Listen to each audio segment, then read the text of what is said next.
You're ne'er-do-wells. Paul said, he named a bunch of stuff. You liars and cheaters and whoremongers and fornicators and adulterers and backstabbers, and such were some of you. And that's who you are. And we remind ourselves of that now and then. We ought to be like AA a little bit more in Christianity. We ought to stop saying, no, sir, I'm clean as a whistle. We ought to start saying, I'm an alcoholic. I'm a drug addict. I've been clean and sober for 12 years. Let me tell you how I got clean and sober. But I'm still that. I'm a liar. I'm a cheater.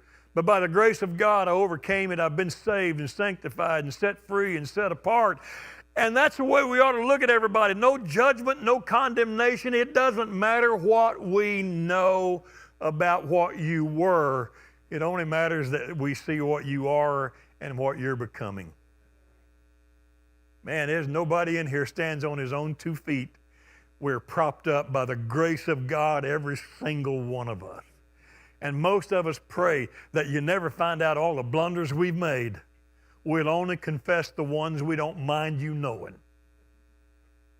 But I say that confidently and proud to know that I'm surrounded by a bunch of sinners just as I am. And we don't applaud each other for the sins we've been through. We applaud each other because we were inspired one day to believe God can save a wretch like me, but He requires me to get up and do something. And I got up and I did something. The great myth of grace is that we're saved by grace and grace alone. There's no scripture that actually says it that way. It says, by grace are you saved through faith. You got to believe. And then when you believe, you got to believe again.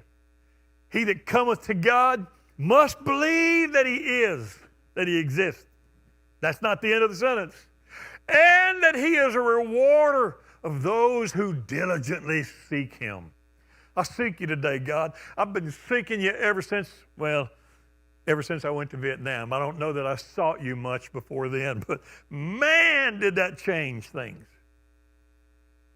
And I never want to stop being a seeker of God because I know He holds the answer to all things. And He just waits sometimes till I put forth the effort to seek Him.